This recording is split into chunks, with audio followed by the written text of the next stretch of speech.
यही प्रश्न था, कल थोड़ा सा मिस्टेक हो गया था, उसको सही कर देना। इस प्रश्न को ऐसे करना है, एस एन का मान यहाँ है, टी 4 का मान निकालना है। नॉर्मल क्वेश्चन है प्रश्न। आपको क्या करना है, सबसे पहले इसको कि मैं अगर एस 4 का मतलब 1 से लगाकर 4 पदों का योगफल में से अगर मैं 3 पदों के योगफल को घटा दूं तो चौथा पद आ जाएगा। सही बात है, गलत बात है? 4 पदों का योगफल था, उसमें से 3 पद घटा दो तो चौथा पद ही रहेगा ना। तो 4 एस 4 का मान 2 इंटू 4 का square plus 4 plus 5 minus 2 into 3 का स्क्वायर प्लस 4 3 प्लस 5 सोल्व किया तो यह आया हमारे पास 41 और यह आया 26। पीछे का 15 आंसर आ जाएगा इसका।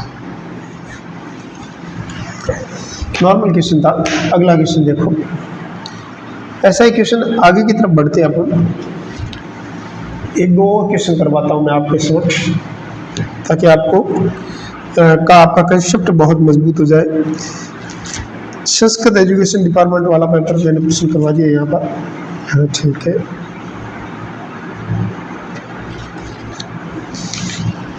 एक संस्कृत शिक्षा विभाग 2022 में प्रश्न आया था।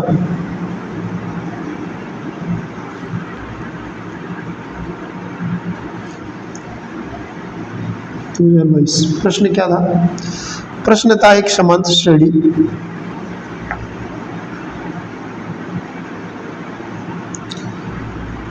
के n पदों का योगफल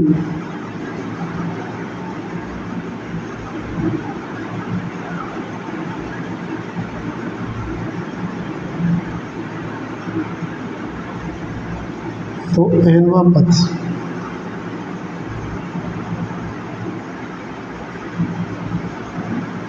ज्ञात करो। ठीक है, देखो n पदों का योगफल मतलब एस एन का मान हमारे पास कितना है? 4n square plus 5n। ठीक है, nवां पद मतलब टी एन का मान हमें ज्ञात करना है। तो एस एन में से एस एन माइनस 1 घटा दूँ। एस एन का मतलब n पदों का योगफल, n माइनस 1 मतलब n माइनस 1 पदों का योगफल। इसको सॉल्व किया तो हमारे पास आया 4n square plus 5n minus 4 into n minus 1 का square plus 5 into n minus 1। फिर मैंने इसका सॉल्व किया तो यहाँ पर हमारे पास आ जाएगा 4n square plus 5n minus 4 into n square plus 1 minus 2n plus 5n minus 5 4n square plus 5n minus 4n square plus 4 minus 8n plus 5n minus 5। जब मैंने इसको सॉल्व किया पूरा तो 8n प्लस 1 बचा। तो ये ऑप्शन में था 8n प्लस 1, तो उसको राइट करना था आपको। और नॉर्मल क्वेश्चन है, कभी भी nवां पद निकालना तो n पदों के योगफल में से n माइनस 1 पदों का योगफल को घटा दे तो nवां पद आ जाएगा। सीधी सी बात है। तो ऐसे प्रश्न। अगला देखो, समांतर माध्य शब्द का नाम है समांतर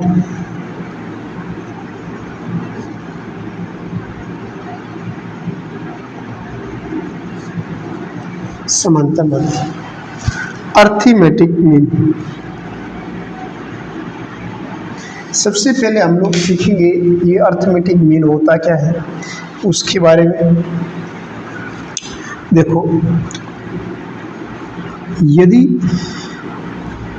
ए और बी समांतर माध्य में हो, ए और बी का समांतर माध्य, अर्थमेटिक मीन कैसे निकालते हैं? तो ए और बी का समांतर माध्य निकालना, दोनों का जोड़ के 2 का भाग देना, बहुत सिंपल तरीका है।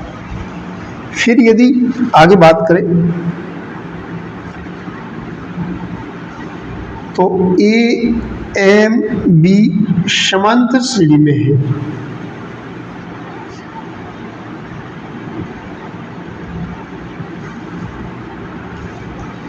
तो m का मान कैसे निकालेंगे? a प्लस बी बट्टा 2, ऐसे निकाल। राइट बात है। फिर आगे देखो, प्रथम n प्राकृत संख्याओं का समांतर माध्य कैसे निकालते हैं। एक प्रश्न लिखो ताकि आपको समझ में आ जाए समांतर माध्य कैसे निकालेंगे। प्रथम n प्राकृत संख्याओं का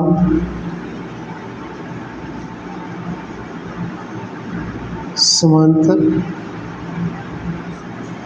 माध्य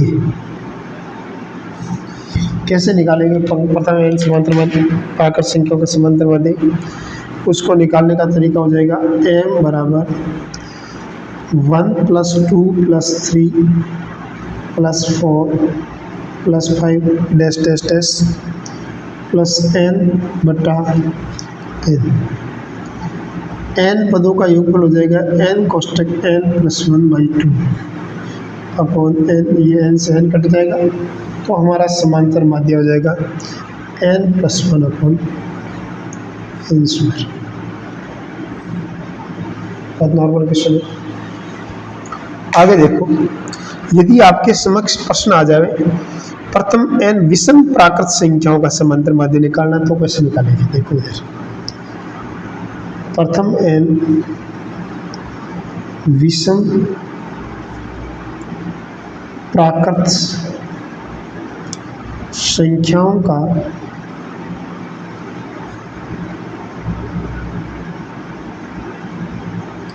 समांतर माध्य कैसे निकालेंगे। प्रथम n विषम प्राकृत संख्या है तो सभी विषम प्राकृत संख्याओं को जोड़ेंगे 1 + 3 + 5 डैश डैश डैश n पद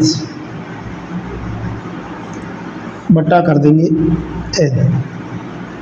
अब ये विषम प्राकृत संख्याओं का योगफल कितना हो जाएगा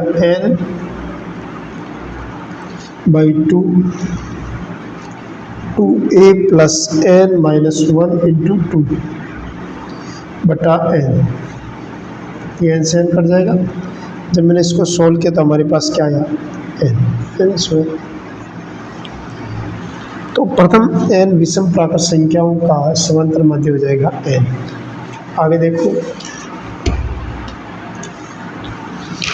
समांतर माध्य पद को अगर कैसे ज्ञात करेंगे उसके बारे में अगर हम समझे तो देखो इधर टॉपिक का नाम लगा के लिखिए।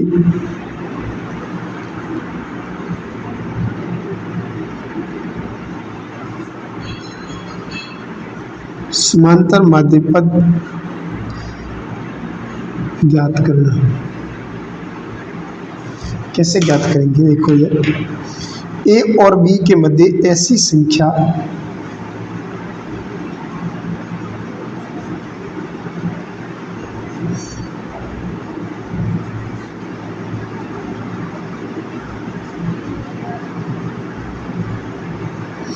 a और b के मध्य ऐसी संख्या जो समांतर श्रेणी बनाती है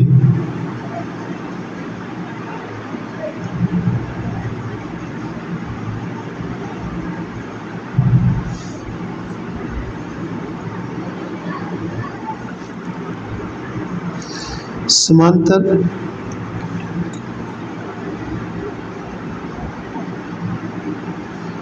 माध्य पद कहलाते हैं।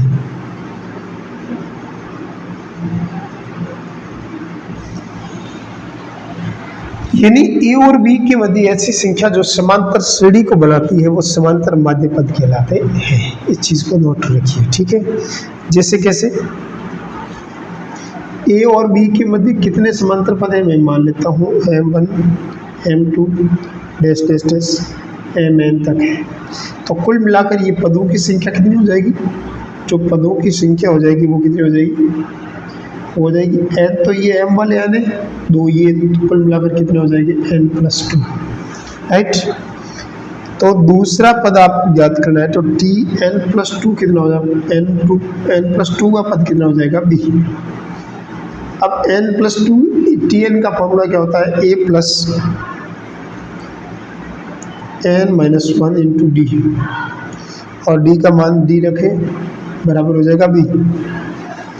यहाँ से d का मान कितना हो जाएगा, तो b minus 1 upon n plus 1 ये हो जाएगा, b minus 1 upon n plus 1। तो कभी भी d निकालने का सूत्र आपको याद रखें, तो ये सूत्र होता है, इस सूत्र को आप दिमाग में रखिएगा, ठीक है। तो d बराबर b minus 1 upon n plus 1, क्योंकि यहाँ पर n प्लस 2 पद थे और पहला पद b था, तो t n प्लस 2 का पद फॉर्मूला b, और ये फॉर्मूला लगा दिया इसमें, इधर की तरफ लिख दिया b, क्योंकि t n प्लस 2 का पद b है। इस चीज़ को आपको दिमाग में रखना है, ठीक है। तो d कैसे निकालेंगे, b minus 1 upon n plus 1। b क्या है, अंतिम पद, n क्या है, पदों की संख्या में एक जोड़ देना, वो इकट्ठा में डाल देना, ठीक है। ऐसा ही मैं आपको ये प्रश्न बहुत ही स्टैंडर्ड लेवल के माने जाते हैं, बहुत अच्छे क्वेश्चन माने जाते हैं, और परीक्षा में कई बार ऐसे प्रश्न आ जाते हैं। तो आपको d निकालने में कोई दिक्कत नहीं आनी चाहिए। d निकालने का फॉर्मूला आपको आना चाहिए b माइनस 1, इन पीछे वाले में से एक कम कर देना है, और ये एक कम कर देना मतलब ये पीछे कितने बचे, n प्लस 1, तो बट्टा हुआ कर देना, ठीक है। तो ऐसा एक प्रश्न मैं लिख दूं, 10 और 25 के मध्य 10 और 25 के मध्य 4 संख्या ज्ञात करो।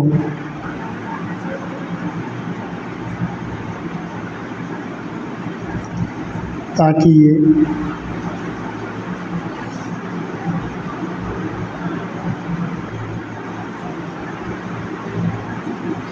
एपी बन जाए।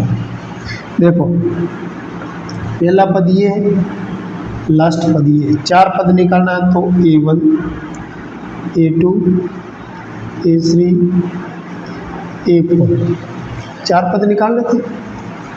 अब इन दोनों के बीच में निकालना, तो d का मान कैसे निकालेंगे, इसमें से एक कम कर देना, मतलब 25 में से एक कम कर देना, बट्टा में इन सभी को जोड़ना। कितने पद है, देखो 4 ये और एक ये 5, ये हो जाएगा 5 प्लस 1, तो कुल मिलाकर d का मान कितना हो जाएगा, 24 अपॉन 6।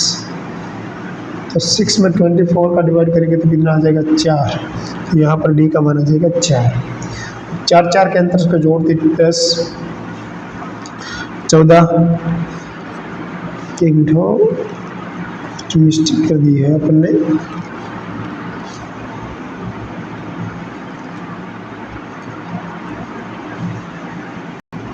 सॉरी b माइनस ए होगा, भूल से इन दोनों का अंतर बट्टा n प्लस 1 कर देना, ठीक है। यहाँ b माइनस ए हो जाएगा, 10 हो जाएगा यहाँ, और यहाँ हो जाएगा आपके 15, नीचे तो n प्लस 1 रहेगा 5, n का मान 4 है, 4 में एक जोड़ेंगे तो कितना हो जाएगा, 5। कितनी संख्या निकालनी, वो n होता है, बीच में कितना ये बीच वाले पद, तो याद कितना है, 4 और एक कितना देंगे, 5। 15 में से कितने बचेंगे, 15 बटा 5, डी का मान 3 आ जाएगा, सॉरी। तो कुल मिलाकर आपको थोड़ा सा मिस्टेक हो गया है, तो आप एक बार इसको सही कर दीजिएगा, ठीक है। तो b माइनस ए कर देना है अपॉन n प्लस 1 कर देना है, नीचे इनमें एक जोड़ देना है, इसका अंतर निकाल देना, ठीक है। d निकालने का सूत्र है ये, न वो भूल से आपको एक प्रश्न ऐसा ही मैं एक और कर देता हूँ ताकि आपके पूरा कंसेप्ट कवर हो जाए। क्वेश्चन लिखो, 40 और 28 के मध्य 3 एपी ज्ञात करो। अर्थमेटिक प्रोग्रेशन मतलब एपी आप 3 एम निकालो, समांतर माध्य निकालना, ठीक है। 3 एम आपको ज्ञात करना है। कैसे ज्ञात करेंगे, ये 40 है और ये 28 है, इसके बीच में 3 एम निकालना है। पहला ए, दूसरा ए, तीसरा ये और चौथा ये। तो कुल मिलाकर n का मान यहाँ पर कितना हो जाएगा 3। सही बात है, n का मान 3 हो जाएगा क्योंकि यहाँ पर n+1 गिना जाता है ये। तो d निकालने का सूत्र क्या होता है, इसका इसमें माइनस करना है, 28 में से 40 माइनस करना है अपॉन n+1। 4 + 1 कितना हो जाएगा, अरे 3 + 1 कितना हो जाएगा। तो d का सूत्र क्या है, b - a अपॉन n+1। तो यहाँ इसको सोल्व किया तो यहाँ पर हमारे पास आ जाएगा -12/4। 12 बराबर हमारे पास आ जाएगा -3। तो अब देखो 40 में से 3 और माइनस करेंगे तो कितना हो जाएगा 37। 37 में से 3 और माइनस करेंगे तो कितना हो जाएगा 34। 34 में से 3 और माइनस करेंगे तो कितना हो जाएगा 31। 31 में से 3 और माइनस करेंगे तो कितना हो जाएगा 28। 28 अब देखो ये 3 आ गए। कुल मिलाकर आपको तरीका आना सीखने का, मतलब समझ में आई बात। अगला प्रश्न देखो, एक प्रश्न और आप लिखिए मेरे साथ साथ।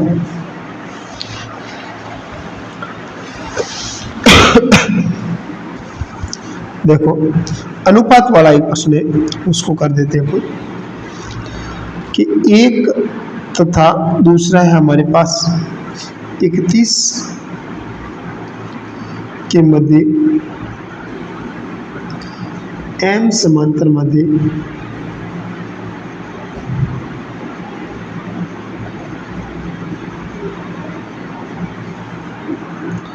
तथा आपको एक से लगाकर जो 31 है उसके मध्य कितने समांतर मध्य है, m समांतर मध्य तथा 7 व m-1 वे माध्यों का अनुपात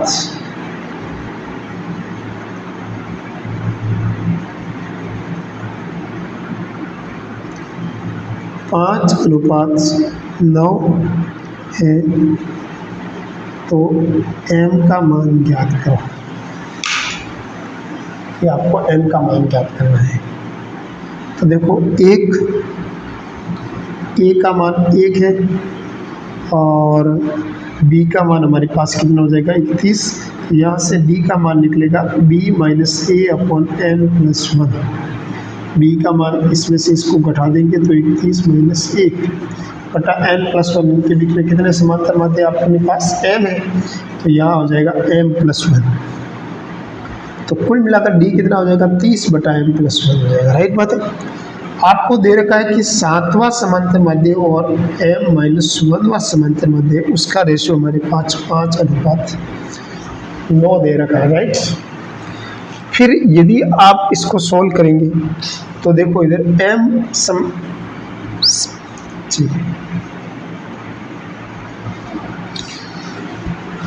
तो यहाँ इसको सॉल्व किया तो ये आया हमारे पास 70 और यहाँ पर हो जाएगा a का मान 1 है ना, 1 + 70 इधर हो जाएगा a बराबर हो जाएगा 1 और m-1 × d बराबर कितना हो जाएगा 5:9।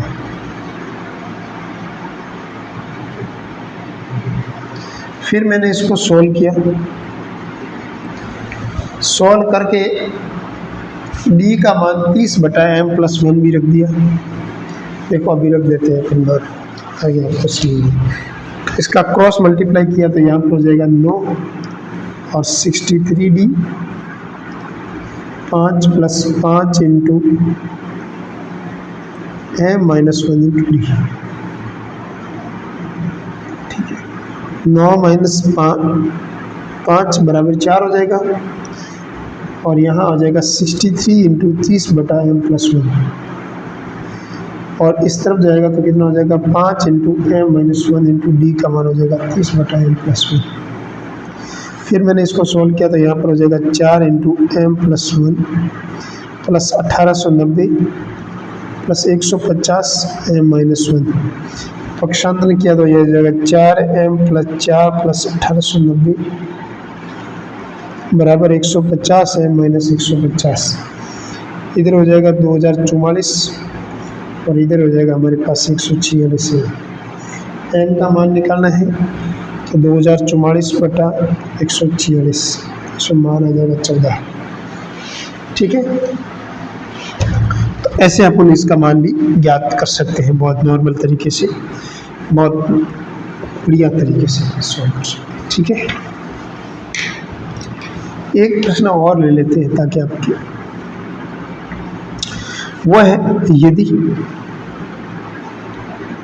f(x+y) x - y इसका मान xy के बराबर है, तब f(x, y) तथा f(y, x) का समांतर माध्य है।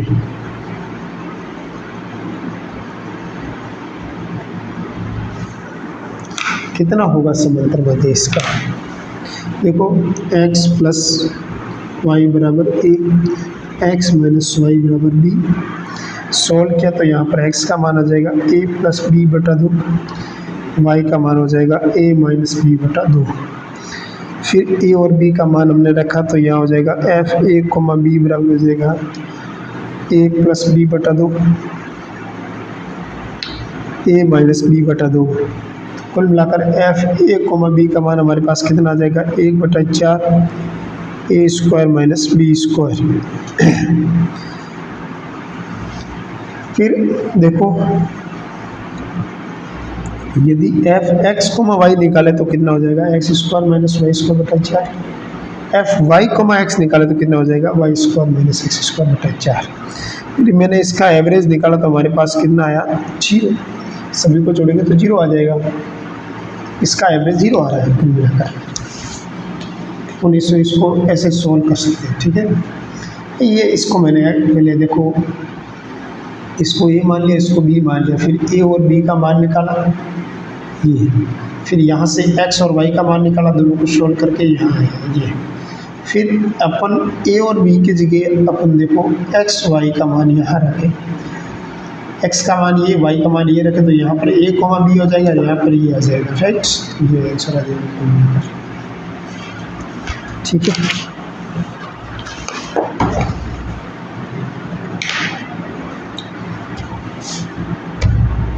तो अगला प्रश्न है, हम लोग समझते हैं।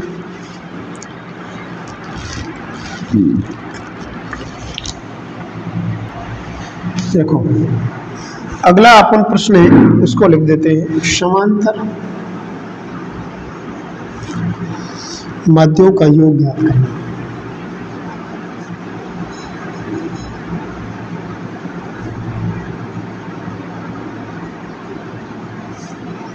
समांतर माध्यों का योग कैसे ज्ञात करते हैं उसके बारे में समझते हैं। ठीक है,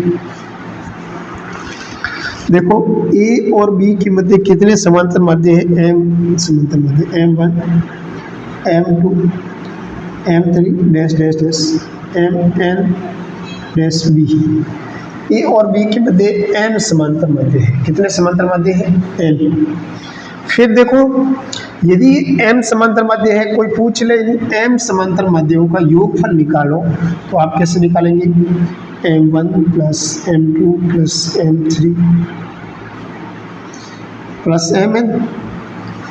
ठीक है, अब मैं कहूँगा इसकी बीच के डिफरेंस d है, तो अपन क्या करेंगे, इसके ये दूसरा पद निकालने के लिए इसमें a के अंदर क्या जोड़ देंगे? d। तीसरा पद निकालने के लिए a के अंदर क्या जोड़ देंगे? 2d। सिमिलरली nवां पद निकालने के लिए a के अंदर क्या जोड़ देंगे? nd। पहले पद में 1d जोड़ा, दूसरे पद में 2d जोड़ा, तीसरे पद में 3d जोड़ा, nवें पद में nd जोड़ेंगे। फिर मैंने a कितनी बार आ रहा है? देखो a n बार आ रहा है तो nd लिख दूंगा, n लिख दूंगा, प्लस d कितनी बार आया? d कॉमन लिया, अंदर क्या बचा? 1 + 2 + 3 लगाकर n तक है, तो ये हो जाएगा n है, ये हो जाएगा d। n पदों का योगफल कितना होता है बताओ? n कोष्टक n + 1/2 ये होता है। फिर मैंने इसको सोल्व किया तो ये हो जाएगा n a। b का फॉर्मूला क्या हो जाएगा? b - a/n + 1, और यहाँ हो जाएगा n + 1 कोष्टक n/2।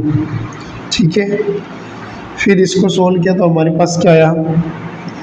n/2 कोष्टक आया 2a + b - a। एन बटा 2 ए प्लस बी, बहुत नॉर्मल चीज़ थी। एन बटा 2 कोष्टक ए प्लस बी। अगला प्रश्न देखो,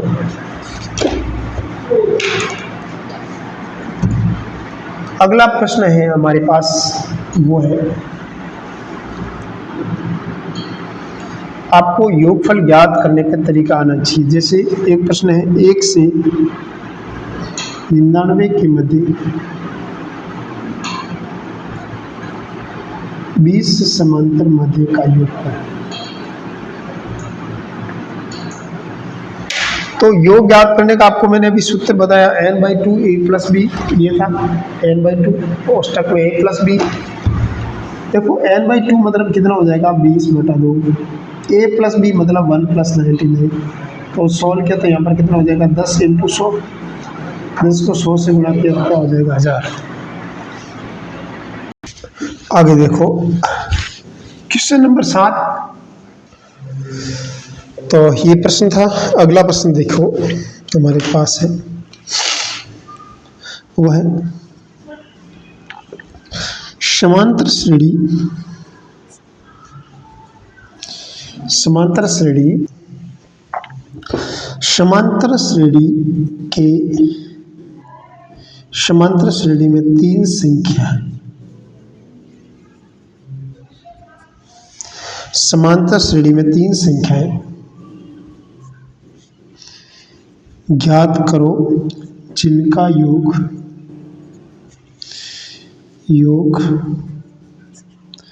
21 तथा गुणन 231 हो। तो ये ऐसा प्रश्न आता है भाई, ऑप्शन से हमेशा ये करना, योग पर जिसमें 21 आ रहा है, जिसका गुणा 231 आ रहा है, राइट हो जाएगा, और अंतर सेम होना चाहिए, समांतर श्रेणी होनी चाहिए, चीज़ को ध्यान में रखता हूँ भाई। ऑप्शन से ऐसे प्रश्न सॉल्व होते हैं, लेकिन अपन करते हैं मेथड से। तो देखो पहला दूसरा पद अगर a मान लेता तो एक हो जाएगा a माइनस टी, एक हो जाएगा a प्लस टी। अब मैं सभी का योगफल निकालो तो देखो योगफल कितना आ रहा है a plus T plus a minus T. Solve किया तो हमारे पास 21 आ गया, यहाँ से a का मान आ जाएगा 7, राइट। फिर देखो गुणनफल a minus T a plus D into A बराबर कितना हो जाएगा 231। तो यहाँ से d की घात 2 बराबर 16 आ जाए तो d का मान आ जाएगा प्लस माइनस 4, राइट। तो यार इसकी संख्या कौन कौन सी आ जाएगी, 7, 3, 7 और 11, एक संख्या ही आ जाएगी, ये आंसर हो जाएगा। नॉर्मल क्वेश्चन था, प्लस माइनस आया तो इसका मतलब उल्टा भी से बन सकती है, ये भी आ सकता है, ठीक है। तो ऐसे प्रश्न आते हैं तो उस प्रश्नों को सोल्व करने का आपको तरीका आना चाहिए। कुछ मैं आपको गुणधर्म बताऊंगा, इसके समांतर श्रेणी के कुछ गुणधर्म है, उसको याद में रखिए, उसको दिमाग में रखिएगा, ठीक है। अगर कुछ एक गुणधर्म है उसको अपन लिख देते हैं। देखो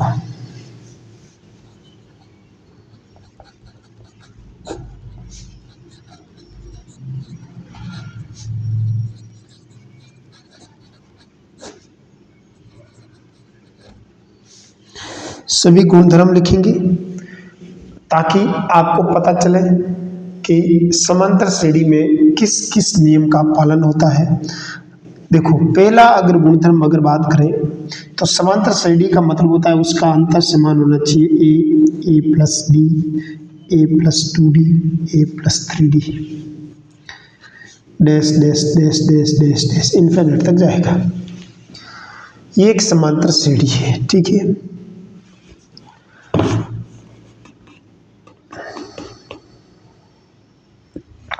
तो ये एक समांतर श्रेणी प्राप्त हो गया। अब देखो किसी समांतर श्रेणी में, ये लिखो नियम, पहला नंबर नियम लिखो, किसी समांतर श्रेणी में, किसी समांतर श्रेणी में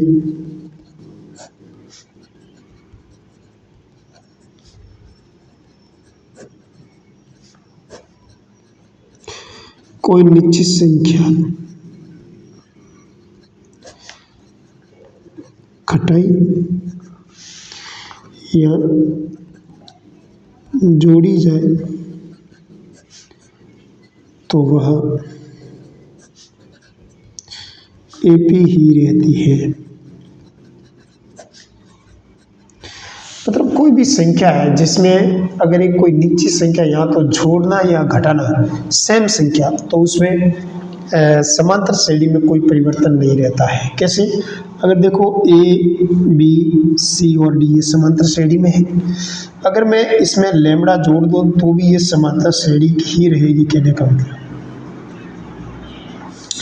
अगर इसमें लैम्बडा घटा दूं तो भी समांतर श्रेणी ही रहेगी,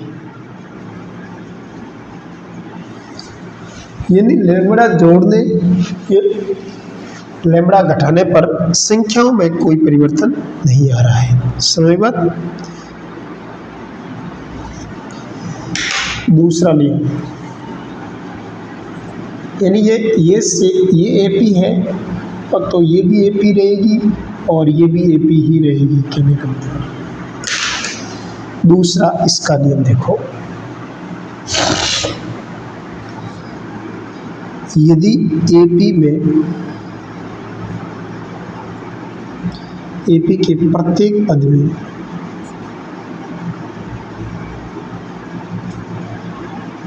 यदि एपी की प्रत्येक पद में एक ही संख्या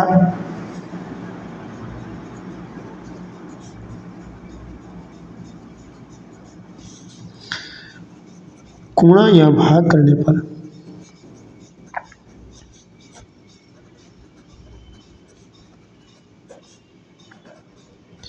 एपी ही रहेगी, एपी में कोई परिवर्तन नहीं आ रहा है। गुणा करने पर या फिर भाग करने पर एपी में किसी प्रकार का कोई परिवर्तन नहीं आ रहा है। जैसे आपके समक्ष एक समांतर श्रेणी है ए बी और सी और डी, अगर मैं इसके अंदर लैम्बडा का भाग दे दूं, ए के अंदर भी लैम्बडा का भाग, बी के अंदर भी लैम्बडा का भाग, सी के अंदर भी लैम्बडा का भाग, डी के अंदर भी लैम्बडा का भाग, तो जोड़ दे यानी गुणा भाग करने पर भी कोई परिवर्तन नहीं आ रहा है। मतलब एपी की एपी रह रही है, कहने का मतलब। जैसे मैं एक आपको एग्जांपल लेके आपको समझाऊं तो आपको अच्छी तरीके से समझ में आ जाएगा। यदि प्रश्न ले लो A comma B comma C AP में है, राइट। अगर मैं सभी में ए बी सी का भाग दे दूं तो ए में भी ए बी सी का भाग, बी में भी ए बी सी का भाग, सी में भी ए बी सी का भाग, तो ये बचेगा हमारे पास 1/BC, यहाँ बचेगा 1/AC, यहाँ बचेगा 1/AB, ये भी एपी में रहेगा। मतलब जो काम एक में करो वो सब में करना है, सभी को ABC गुणा कर दे तो भी वही कंडीशन, मतलब वह समांतर श्रेणी की समांतर श्रेणी ही रहेगी, कहने का मतलब। सभी में यदि ए का भाग दे दूं तो यहाँ 1 आ जाएगा और यहाँ हो जाएगा B/A, यहाँ हो जाएगा C/A, ये भी एपी रहेगी। सभी में B का भाग दे दूं तो ये हो जाएगा A/B, यहाँ हो जाएगा 1, यहाँ हो जाएगा C/B, ये भी एपी रहेगी। कहना मतलब उसमें कोई परिवर्तन नहीं आ रहा है। समझ बात? अब देखो कुछ मैं आपको स्टैंडर्ड फॉर्मूले बता देता हूँ।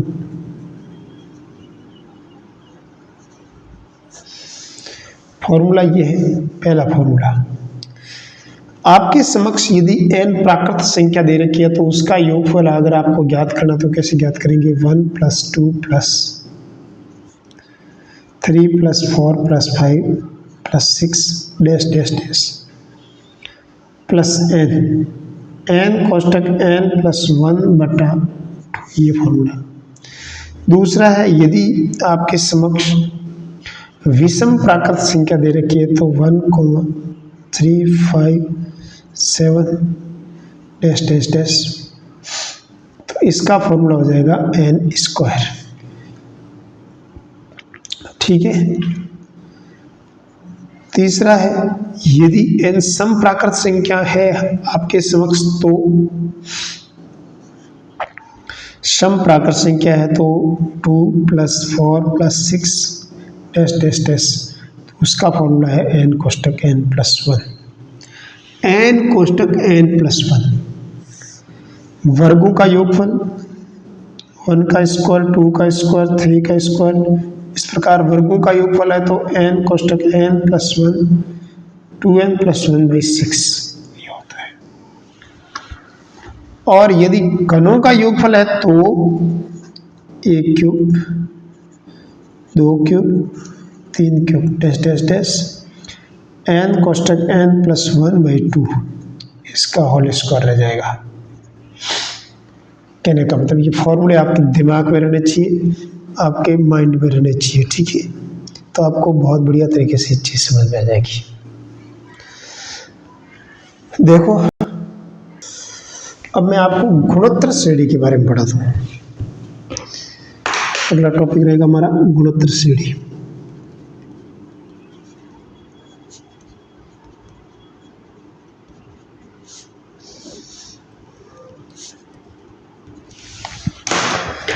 गुणोत्तर श्रेणी वह श्रेणी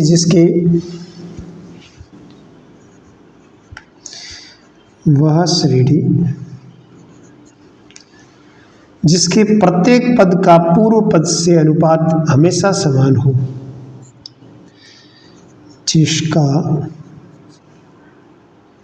जिसके प्रत्येक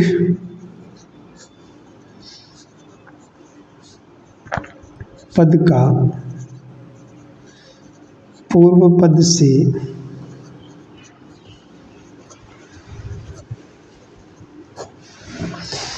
प्रत्येक पद का पूर्व पद से अनुपात समान हो,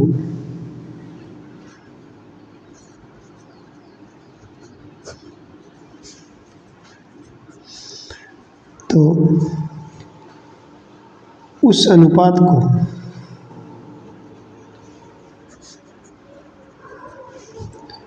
सार्वनुपात आर कहते हैं। जैसे एक आपको श्रेणी लिख दी मैंने, a, AR square, AR cube, right. अगर ये सीरीज है, इसका आपको nवां पद निकालना है तो उसका फॉर्मूला होता है a कोष्टक r की पावर n-1, ये होता है। इसका अनुपात भी आ रहा है, इसमें इसका भाग देंगे तो भी आर, इसमें इसका भाग देंगे तो भी आर ही आएगा, यानी इसका सार्वनुपात क्या आ रहा है, आर। एक प्रश्न लिखते हैं, √10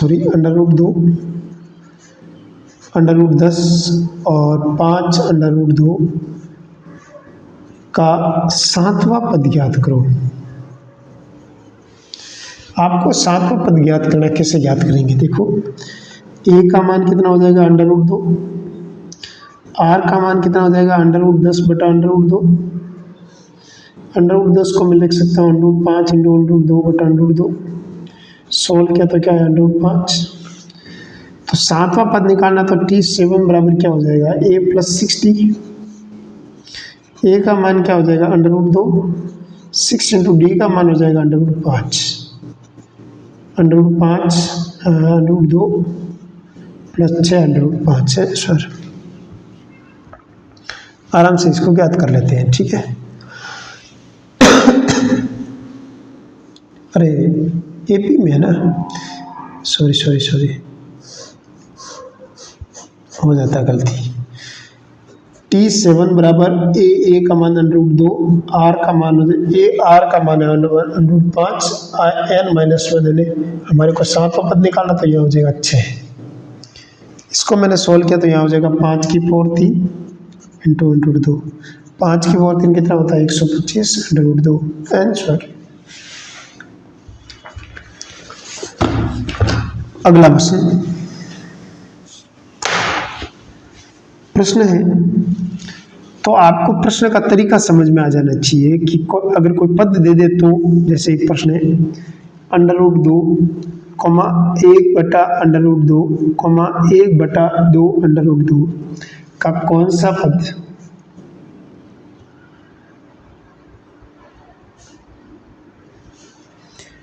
2 की पावर -17/2 है। ये कौन सा पद है? 2 की पावर -17/2 कौन सा पद है? तो देखो ए एन का मान कितना है? 2 की पावर -17/2, राइट। तो देखो ए एन का फॉर्मूला क्या है हमारे पास? ए आर की पावर n-1 की पावर 2 की पावर -17/2, राइट। ए का मान है मेरे पास √2, आर का मान है 1/√2 बटा √2, कुल मिलाकर क्या आया? 1/2। सॉल्व करके यहाँ रखा तो यहाँ हो जाएगा हमारे पास √2 ए का मान, और आर का मान हो जाएगा 1/2 की पावर n-1। एन का मान यहाँ पर कितना मेरे पास निकालना है? कौन सा पद एन तो निकालना है? 2 की पावर -17/2। सॉल्व किया तो 2 की पावर 1/2 यहाँ बचा है 2 की पावर -n+1, 2 की पावर -17/2। सॉल्व किया तो 2 की पावर -n+1/2 बराबर 2 की पावर -17/2। कंपेयर किया तो -n+1/2 बराबर हो जाएगा -17/2। फिर मैंने इसको इधर की तरफ भेजा तो हमारे पास है -17/2 -1/2, n बराबर हो जाएगा -18/2 बराबर हो जाएगा +9, राइट। n का मान +9, सॉरी n प्लस, इसको इधर की तरफ भेजेंगे ना,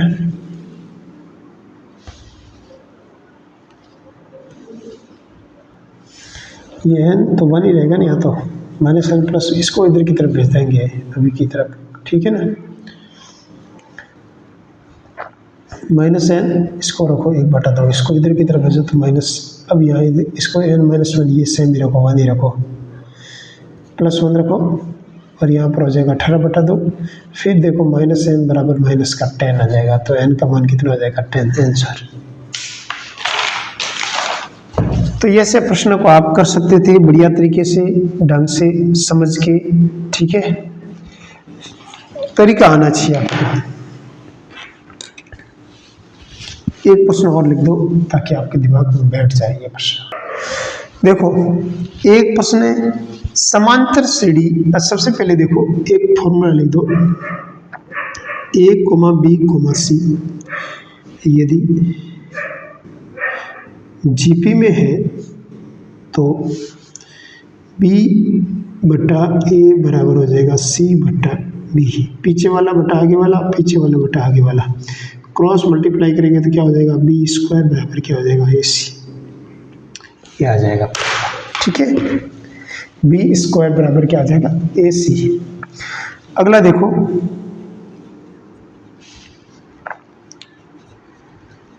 गुणोत्तर श्रेणी,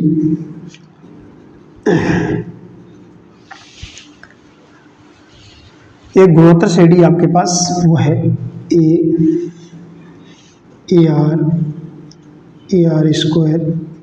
ar की पावर 3 इन्फिनिट तक जाएगा। आपको योगफल ज्ञात करना है, यानी आपको सम कैसे निकालते हैं उसके आपको तरीका आना चाहिए। देखिए गुणोत्तर श्रेणी का सम कैसे निकालते हैं? Sn का फॉर्मूला होता है a1 - r की पावर n/1 - r। ये कब लगता है? जब r का मान 1 से छोटा हो। जब r का मान 1 से बड़ा हो जाए तब ये फॉर्मूले में r आगे आ जाएगा, तो नीचे भी r आगे आ जाएगा। अगर r का मान 1 आ जाए तो ये क्या हो जाएगा? na। ये 3 फॉर्मूले आपको याद होने चाहिए। 1 - r की power n/1 - r, 1 - a r की पावर n-1/r-1, यह हो जाएगा na। ये 3 फॉर्मूले आपको दिमाग में रहने चाहिए। देखो एक गुणोत्तर श्रेणी लिखो,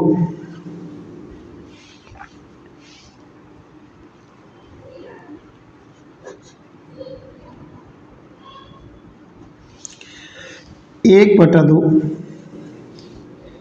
1/4, 1/8, 10 पदों का योगफल। कैसे निकालेंगे 10 पदों का योगफल? नॉर्मल क्वेश्चन है, S10 निकालना है। उससे पहले इसमें इसका भाग दिया तो देखो r का मान हो जाएगा 1/4 भाग 1/2, कट गया तो कितना आया? 1/2। एस 10 निकालना है तो 1/2 ए, आर का मान 1 से छोटा है तो ये फॉर्मूला लगेगा, 1 माइनस आर का मान हो जाएगा 1/2 की पावर एन का मान कितना हो जाएगा 10 बटा 1 माइनस 1/2। सॉल्व किया तो यहाँ पर हो जाएगा 2 की पावर 10 माइनस 1/2 की पावर 10 आंसर। अब एक फॉर्मूला और लिखा देता हूँ मैं आपको, 2-3 फॉर्मूले जो अनंत पदों के योगफल के अंदर लागू होते हैं, उसका फॉर्मूला लिखिए। सबसे पहले अनंत गुणोत्तर श्रेणी का योगफल,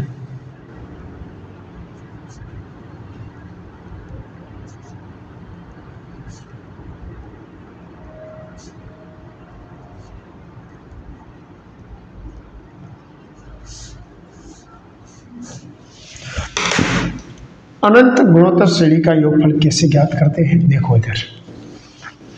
पहला है गुणोत्तर श्रेणी हमारे पास है A R square A R cube dash dash dash dash infinite तक जाएगा, ठीक है। पहली बात, पहली कंडीशन है, वो कंडीशन है कि आर का मान 1 से बड़ा, आर का मान 1 से बड़ा, तो आर का मान 1 से बड़ा होते ही आर की पावर एन है वो किस तरफ जाएगा, इन्फिनिट तक जाएगा।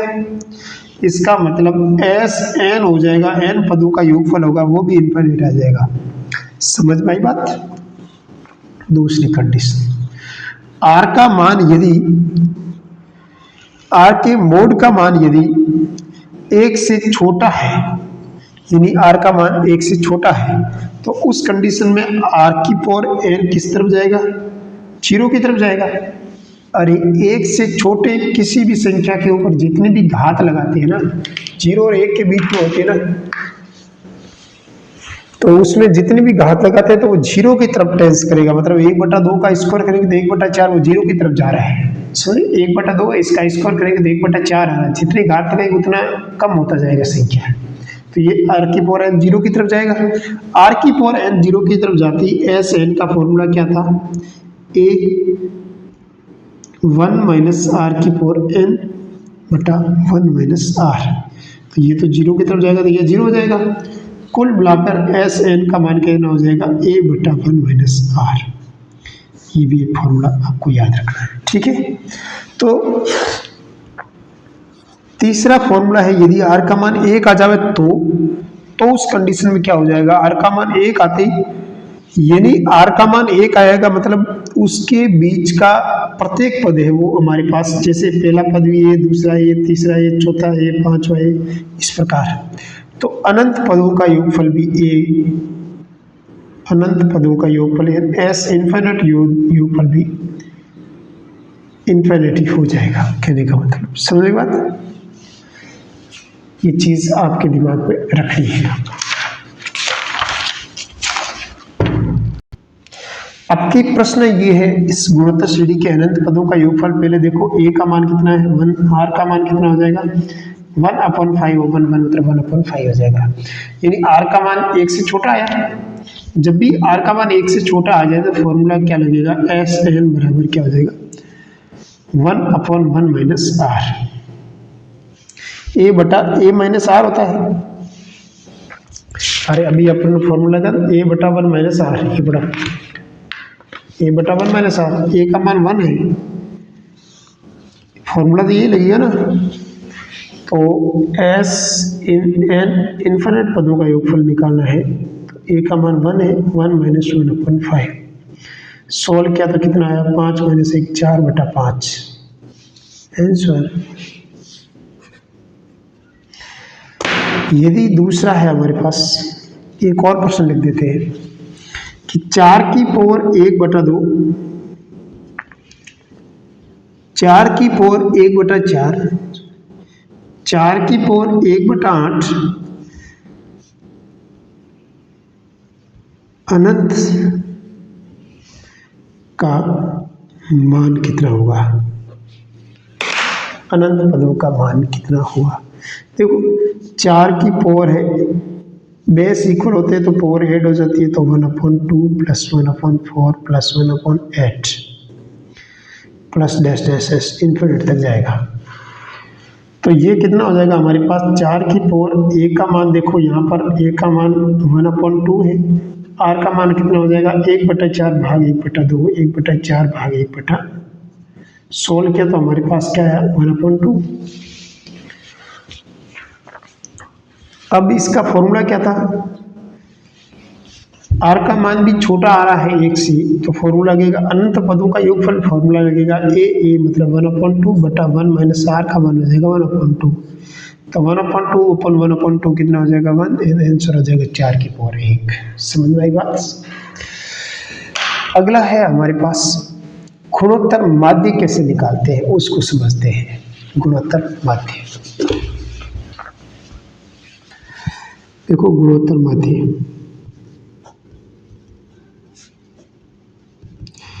गुणोत्तर माध्य कैसे निकालते हैं, ज्योमेट्रिक मीन कैसे निकालते हैं, जीएम कैसे निकालते हैं उसको समझते हैं। जब तीन या तीन से अधिक संख्याएं गुणोत्तर श्रेणी में हो तो प्रथम और अंतिम पदों के मध्य उन संख्याओं को गुणोत्तर माध्य के रूप में कहलाते हैं, उन्हें जीएम से प्राय व्यक्त करते हैं। जैसे आपके समक्ष कहने का मतलब ये कि जितनी भी संख्या होती है ना उसके बट्टा में जितने आपको गुण, मतलब एक प्रश्न है जैसे मैं तरीके, देखो ए व बी का गुणोत्तर माध्य, ए और बी का गुणोत्तर माध्य कैसे निकालते हैं, यानी जी का मान निकालना है, गुणोत्तर माध्य निकालना जीएम, तो आपको क्या करना है इस दोनों का गुणा कर देना है और बट्टा में ये दो संख्या तो 1/2 कर देना है, तीन संख्या तो 1/3 कर देना है। जैसे ए जी और बी का जीपी में है तो जी का मान कितना होगा, तो देखो जी अपॉन ए अनुपात बराबर हो जाएगा, जीपी में है तो अनुपात बराबर होगा, यहाँ से जी स्क्वायर बराबर क्या आ जाएगा ए बी, तो कुल मिलाकर जी एम का मान मेरे पास कितना प्राप्त हो जाएगा ए बी की पावर 1/2। एक कंडीशन ध्यान रखना, यदि ए और बी विपरीत चिन्ह के हैं, ए और बी विपरीत चिन्ह के हैं तो गुणोत्तर माध्य ज्ञात नहीं किया जा सकता है, तो गुणोत्तर माध्य ज्ञात नहीं किया जा सकता। यानी अगर विपरीत चिन्ह के होते हैं तो उसका गुणोत्तर माध्य कभी भी ज्ञात नहीं किया जा सकता। इस चीज को आपको दिमाग पर रखना है। विपरीत चिन्ह का होते ही इसका मान किस में चला जाएगा, काल्पनिक संख्याओं में चला जाएगा, यानी इसका मान अपन ज्ञात नहीं कर सकते। जैसे एक प्रश्न अपन लिखते हैं कि एग्जाम्पल के फॉर्म में 2, 4, 8, 16 और 32 का गुणोत्तर माध्य है। कितना गुणोत्तर माध्य है, तो गुणोत्तर माध्य ने जी एम का मान निकालना है, सभी का गुणा कर देना है, यानी 2 गुणा 4 गुणा 8 गुणा 16 गुणा 32, और कितनी संख्या है 3 और 3 और 2 5, तो 1/5 लिख देना। वैसे नॉर्मल क्वेश्चन है, तो कुल मिलाकर ये 2 के गुणनफल में लिखे तो 2 के गुणनफल में 2 की पावर 15 आ जाएगी, तो 1/5 आ गई। 5 से 15 5, 3 बार कटाएगा 2 की पावर 3 हो जाएगी, 2 की पावर 3 कितनी होती है 8। समझ में आई बात। अगला है गुणोत्तर माध्य पद ज्ञात करना है। गुणोत्तर माध्य पद को कैसे ज्ञात करते हैं उसको समझते हैं अपन। देखो एक गुणोत्तर माध्य पद ज्ञात करना, टॉपिक लिखो गुणोत्तर माध्य पद ज्ञात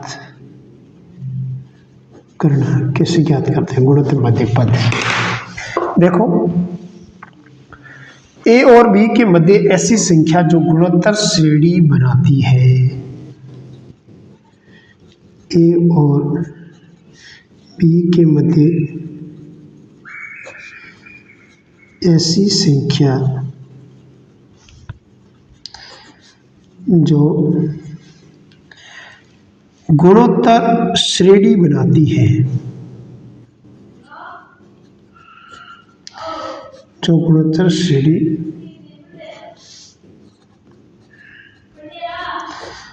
बनाती है, गुणोत्तर माध्य पद कहलाते हैं। गुणोत्तर माध्य पद कहलाते हैं। अब देखो, यदि ए ये पद है, दूसरा है, पहला G1 है या दूसरा G2 है, G3 है, G से N तक है, और ये B के बीच में, तो कुल मिलाकर इसमें टर्म कितने हो जाएंगे? N+2 टर्म्स हो जाएंगे।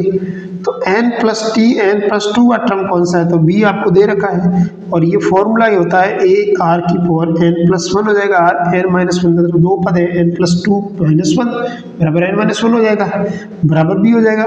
यहाँ से R का मान कितना हो जाएगा? B माइनस A, R की पावर N+1 बराबर B माइनस A, R का मान हो जाएगा B अपॉन A बटा 1 अपॉन N+1 हो जाएगा। राइट बात है। तो ऐसे अपन इसको ज्ञात कर सकते हैं प्रश्न को। ठीक है, देखो ऐसा ही प्रश्न आ जावे कि अपन को गुणोत्तर, देखो एक प्रश्न लिखो,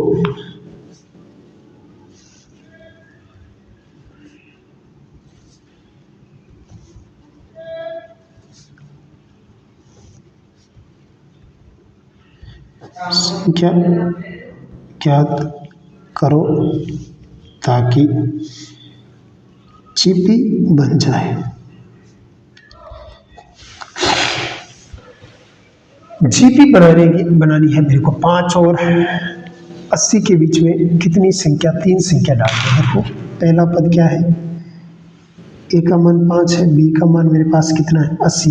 कितनी इसके अंदर टर्म्स डाल रहे हैं? 4, G1 G2 और G3 डाल दिए। राइट, तो n का मान कितना हो जाएगा? 3। फॉर्मूले में r कैसे निकालते हैं? देखो फॉर्मूले में r निकालते हैं b बटा a यानी 80 बटा 5 की पावर 1 अपॉन n+1 मतलब 4। 16 की पावर 1 बटा 4 बराबर कितना हो जाएगा? 2। G1 बराबर कितना हो जाएगा? AR यानी 10। G2 कितना हो जाएगा? AR स्क्वायर बराबर 20। G3 कितना हो जाएगा? AR की पावर 3 बराबर 40।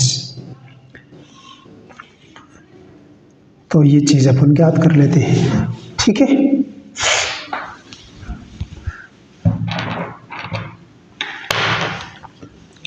अगला प्रश्न देखो। अगला प्रश्न भी ऐसा ही है कुछ।